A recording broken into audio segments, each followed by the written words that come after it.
સ્વામીએ જે નિવેદન આપ્યું છે તેને આપ કઈ રીતે જોઈ રહ્યા છો? આજે સવારે વિવિધ મીડિયાના માધ્યમથી એક વિડીયો પ્રકાશમાં આવ્યો કે સ્વામિનારાયણ સંપ્રદાયના જ્ઞાન પ્રકાશ સ્વામી, જેને તો હું અજ્ઞાની અંધકાર સ્વામી તરીકે જ બિરુદ આપી રહ્યો છું, હાલ એ સ્વામીએ જલારામ બાપાના ઇતિહાસને ખોટી રીતે મારી મચોડીને લોકો સમક્ષ ઉજાગર કર્યો. એ ખોટો ઇતિહાસ છે. ઇતિહાસના પન્ના ઉપર ક્યાંય આવો ઉલ્લેખ નથી કે ગુણાતીત સ્વામીની પ્રેરણાથી પૂજ્ય જલારામ બાપાએ સદાવ્રત ચાલુ કર્યું હોય. પૂજ્ય જલારામ બાપાના ગુરુ શ્રી ભોજલરામ બાપાની પ્રેરણાથી પૂજ્ય જલારામ બાપાએ સદાવ્રતનો જીવન પર્યત જે નિયમ લીધો હતો, એ આજે પણ માત્ર રઘુવંશી સમાજ નહીં પણ 18 આલમ વીરપુર ઉપર ગૌરવ લઈ શકે તેવી રીતે વીરપુરની અંદર આજે પણ સદાવ્રત ચાલી રહ્યું છે. સમગ્ર વિશ્વની અંદર એક જ એવું મંદિર કે જ્યાં આજે પણ પારે પાય પૈસો ભેટ સોગાદ લેવાતી નથી, જ્યાં આજે પણ દિન દુખિયારો નિરાશ થઈને કદી પરત નથી ફરતો.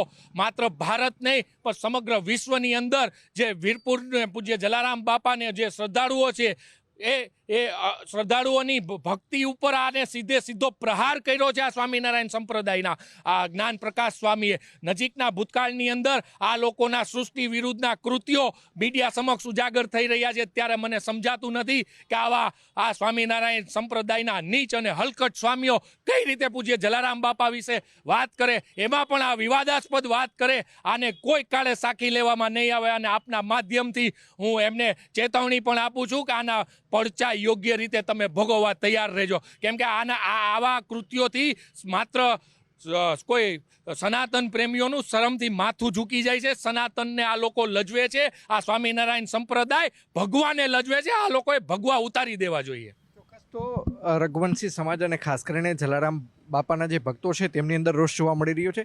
શા માટે આવું જ થાય છે કે સ્વામિનારાયણ સંપ્રદાય છે, તેમના સંતો છે, તેમનું સ્થાન ઉપર લાવવામાં આવે છે, એન કેન પ્રકારે અન્ય જે સાધુ સંતો છે તેમને નીચા દેખાડવામાં આવે છે? શું કહેશો? પહેલી વાત તો એ છે કે આ કોઈ ધર્મ તો છે નહીં, આ સંપ્રદાય છે, એક ફિરકો છે, આ એક ષડયંત્રનો ભાગ છે. તમે ગૂગલમાં સર્ચ કરી શકશો કે અંગ્રેજોએ આ લોકોને સનાતન ધર્મને નષ્ટ કરવા માટે આ સંપ્રદાય ઊભો કરવા કીધું હતું, અને એની સ્ક્રિપ્ટ મુજબ આ બધા રાઇટરો છે એ હજી આ કરે છે. રહી વાત કે વારંવાર નિવેદનની, તો જેમ રીઢા ગુનેગાર હોય ને કે ગુનો કરે જેલમાં જાય, પાછા કરો છૂટે તોય જેલમાં જાય, એનો અંત છેલ્લે શું હોય ને એ બધાને ખબર છે.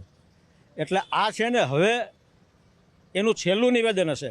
માફીને લાયક હવે નથી. માફી જેટલી આપતી હતી દરેકે આપી દીધી, સરકારે પણ આપી દીધી, સંતો મહંતોએ આપી, પણ ધર્મનો પ્રચાર અને રક્ષા કરવાની જેમની સંપૂર્ણ જવાબદારી છે એવા આપણા ધર્મગુરુઓ સંતો મહંતોને વિનંતી છે કે હવે આ સમિતિ અને સાખી નહીં લઈએ એવા શબ્દો બંધ કરી આને એક કલારૂપ સજા મળે અને સબક મળે કે આજ પછી એ સ્વામિનારાયણ સિવાય કોઈનું નામ ન લઈ શકે એવો પરચો મળવો જોઈએ.